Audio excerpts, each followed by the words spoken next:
Follow-up question lang po para dito sa issue ng drugs, para sa inyong dalawa po. Kayo ho ba ay naniniwala na yung war on drugs ni Pangulong Duterte noon ay hindi maganda o maganda ito? Kung hindi naman ito maganda, ano bang batas ang maaari nyong ipasa to improve the war on drugs? Secretary Gonzales? Alam mo, may maganda, may hindi maganda. Pero talagang phenomenal ang nangyari ng panahon ni President Duterte.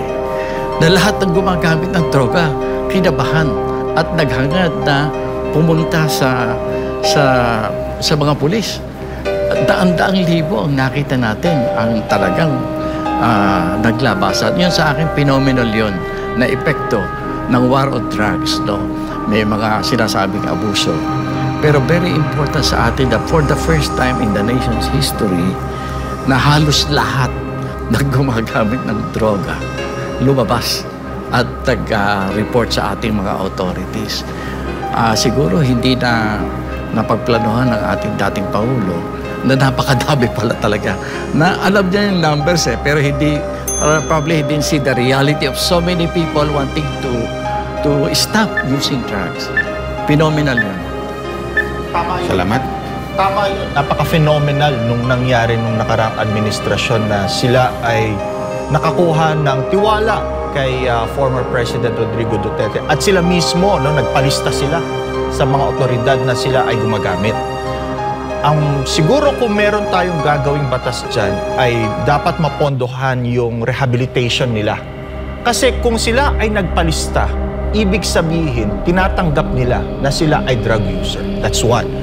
Acceptance is the key. Second, anytime gusto nila magpa-rehab, so dapat pondohan natin yung any effort to rehabilitate them. Kasi kung sila na mismo gusto nila yan, bakit hindi natin suportahan sila? Sila ay kapwa-tao natin. Dapat silang mabigyan ng tsansa na magbago. Gusto naman po nila. Maraming salamat, Attorney and former Defense Secretary Gonzales. Narito naman ang ikalawang katanungan o issue mula kay Dr. Michael Batu. Natapos ni Dr. Batu ang Bachelor of Arts in Economics with Computer Applications na may academic distinction mula sa San Beda College sa Mendiola, Manila. Siya ay kabilang sa mga unang dalawang nagtapos ng Master in Applied Economics sa De La Salle University sa Manila.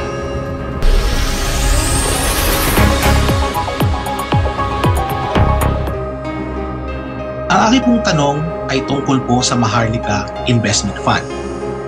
Ayon po sa Maharlika Investment Fund Act, ang mga senador po ay mayroong tinatawag na oversight function na kung saan po ang mga senador at kasama rin po ang mga congressman ay magbubuo po ng isang oversight committee para tingnan po kung anong nangyayari sa Maharlika Investment Fund. Sa ngayon po ay hindi natin alam kung ano po ang estado ng pondong ito, kung saan na po napunta ang investment, ano po ang kanilang mga plano para po sa fund na ito. Kung kayo po ay mahahalal na senador, ano po ang inyong gagawin as part of your oversight function ng Maharlika Investment Fund? At may dagdag po rin po na meron pong suggestion ang International Monetary Fund na ibalik na po sa DBP at sa Land Bank yung perang inilagak nila sa Maharlika Investment Fund. Kayo po ba ay pabor o tutol sa suhestyon na ito ng International Monetary Fund?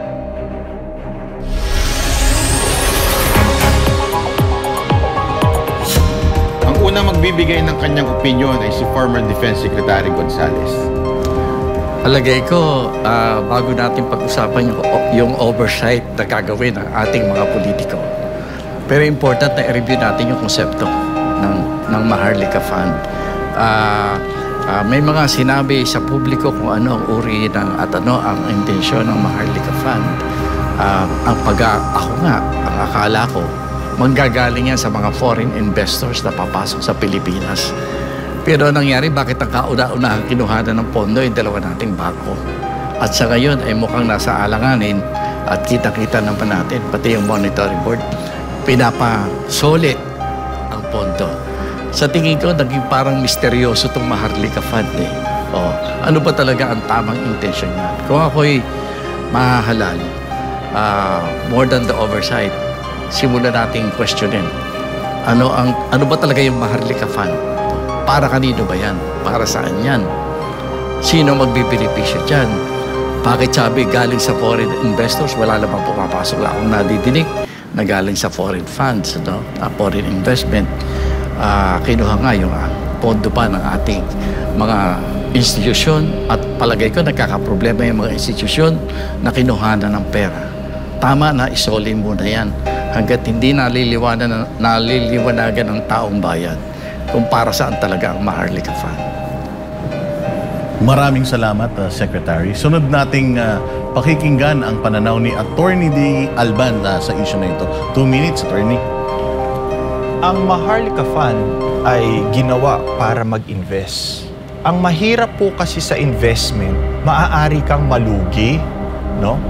At maaari ka rin kumita. Ang problema kasi kapag nalugi ka, pondo ng ibang sangay ng gobyerno na dapat ay taong bayan ang nakikinabang. So kung halimbawa nalugi ang ating pinag-investan, kung saan man yan, wala rin nakakaalam. No? Saan o paano natin gagawa ng paraan yung mga nawalang pera? Alam naman natin, investment yan. You can go big or you can go home. So dapat matutukan natin, kung ako man ay mahahalal na senador, kailangan matutukan natin saan mo ba ininvest yan. Baka naman nag-invest ka sa cryptocurrency, no? Baka naman nag-invest ka sa isang dubious o doubtful na lugar. Kasi tama si Secretary, no? Wala naman nakakaalam sa atin kung saan natin na ininvest yan. So mainam na matutukan natin yan, malaman natin yan. At kung hindi man ito nakakaganda sa ating mga stakeholders, ay dapat maybe we can review. Baka pwede natin sa iba kunin yung pondo. Ora-ora mismo nakapaglagay sila ng additional budget sa infrastructure. No? So bakit hindi ka na lang doon kumuha? Bakit kailangan pang kunin yung nasa Land Bank, yung nasa bangko, yung nasa SSS, nasa PhilHealth? Bakit hindi ka kumuha sa ibang pagkukuhanan mo at hindi doon sa mga tao na umaasa sila na meron silang makukuha nung sila ay nag-contribute sa mga ahensya ng government?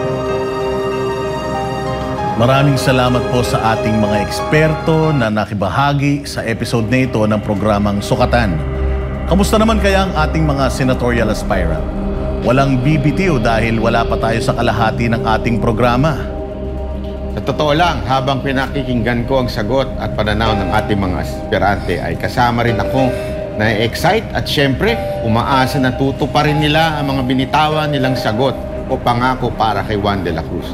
Samantala, tunghayan naman natin ang susunod na bahagi ng ating programa, ang Tapatan.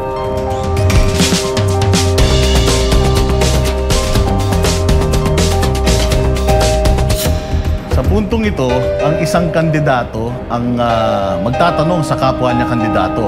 Walang paligoy-ligoy, diretso sa tanong at sagot. Ang unang magtatanong ay si Attorney De Alban kay former Defense Secretary Gonzales. Muli po, mayroon po kayong tig-2 minuto at para sagutin ang mga katanungan ng kapwa aspirante. Secretary Bert, kayo po ay naging National Security Advisor at kayo rin po ay naging Defense Secretary. Napakalaga po ng patriotism, lalo na sa panahon ngayon na nangyayari sa ating West Philippine Sea, impluwensya ng Western countries. Ano po ang may bibigay ninyong advice sa mga millennials to instill and or ensure patriotism? Alam mo, umiikot ako sa mga kabataan kasi akala ko kaming mga kabataan nung araw ay nagmamahal sa bayan at baka ako hindi na nagmamahal sa bayan yung ating mga kabataan sa kasalukuyan. Pero very, very pleasant surprise. Ang mga kabataan natin gusto talagang mahalin ang bayan natin. Hindi po pwede tanongin nila, mahal mo ba ang bayan natin o hindi? Ang sagot nila, siyempre mahal. Siguro ang mas magandang tanong, paano mo maipapakita yung pagmamahal na yan? Doon tayo medyo pumapasok na sinasabi natin na meron tayong, yung binagit pong problema natin, meron tayong external threat. Ang hindi maganda dyan ay hindi natin pinaghahandaan as a people, as a society, as a nation, mas umaasa tayo sa tulong ng mga kaibigang bansa. Ngayon, ito napakagandang nangyari sa atin na nakita natin na ang ating yung ating lipunan, more than 20 million of our young people are of the right age para pumasok sa reserve force. Kasi kung sakalit magkaroon ng gera o gulo, hindi naman po pwede sabihin natin na ipagtatanggol tayo ng mga Amerikano o ng mga Hapon o ng mga Koreans, no? Anong gagawin natin? And yet, we have that resources.